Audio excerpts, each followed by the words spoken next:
Hello. Now I hear a lot of students are tearing their hair out, a lot of teachers weeping at their beer at the prospect of analysing form in a novel. And I can readily empathise because it does seem like a kind of pointless, awkward hurdle that the examiners tossed in front of us. Luckily, this video offers an easy win, a clever, easy to apply trick that will ensure that you can squeeze high-level formal analysis into your Part A responses on A Christmas Carol.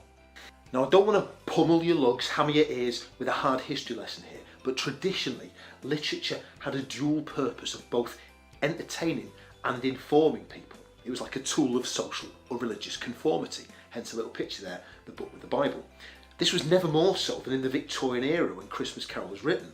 I won't honk on about this too much because of course you don't get any marks for context, but Victorian novels often tried to smuggle ideas into you about the right or the good or the moral way to live your life, but of course dressed up, disguised as an entertaining tale. And A Christmas Carol is such a morality tale, isn't it? You've got Scrooge learning to abandon his miserable, miserly ways and embrace ideas about family, social duty to the poor, and the true spirit of Christmas.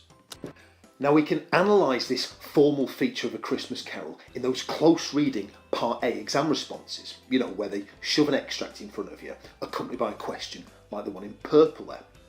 At the start of the novel, Stave 1, Scrooge is, for want of a better term, a bad man, isn't he? You know, he's morally flawed, he's heartless.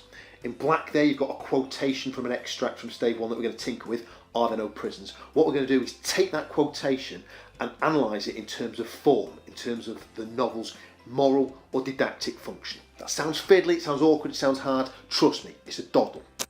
Now firstly, and just to confuse you, this is a level 9 paragraph without analysis of form, you know, without looking at that moral function of the novel.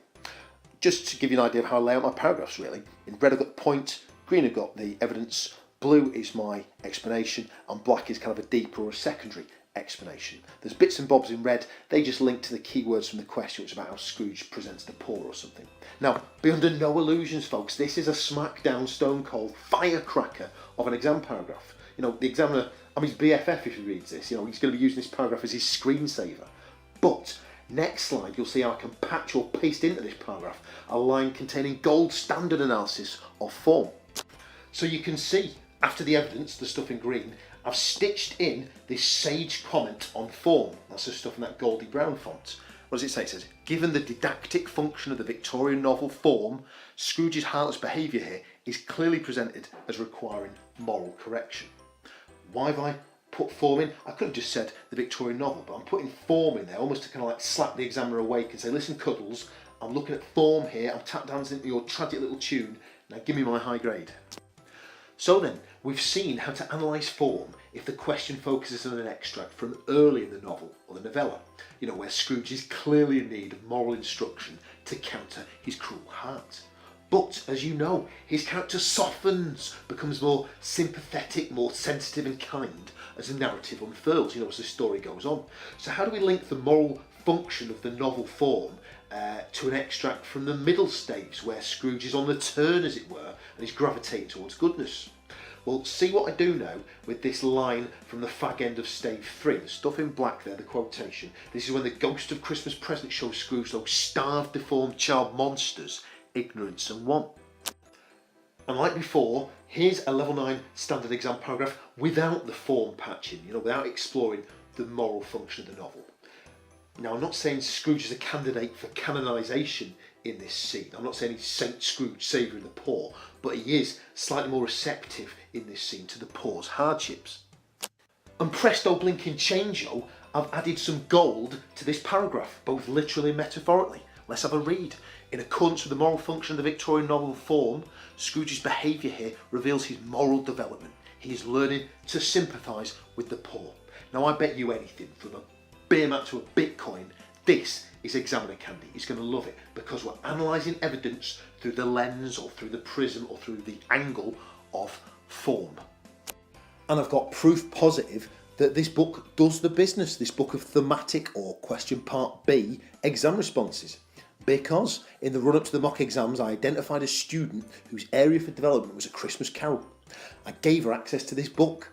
Result, Well, when it was marked independently, she secured a top band response for that section of the exam. 17 out of 20, that's a level 8 or 9. We were both delighted, you can well believe. What can I say? This book works.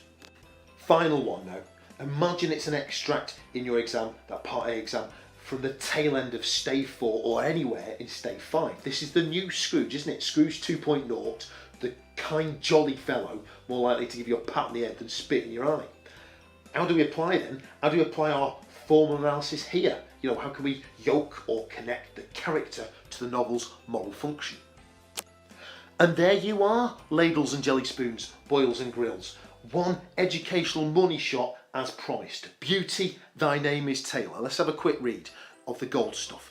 With the Victorian novel form often possessing a didactic function, Scrooge's behaviour here demonstrates his moral transition. He now cares about the plight of the proletariat. To recap then, we're analysing the evidence here, considering how it reflects an aspect of the novel's form, that moral or didactic function. And that's that, folks. Job done. If you're considering the moral, the didactic, the educational function of the novel, pat yourself on the back, Professor. You're analysing form. If you're doing it correctly, it's going to give your grade a right good shove in the right direction. Best of luck in that exam hall.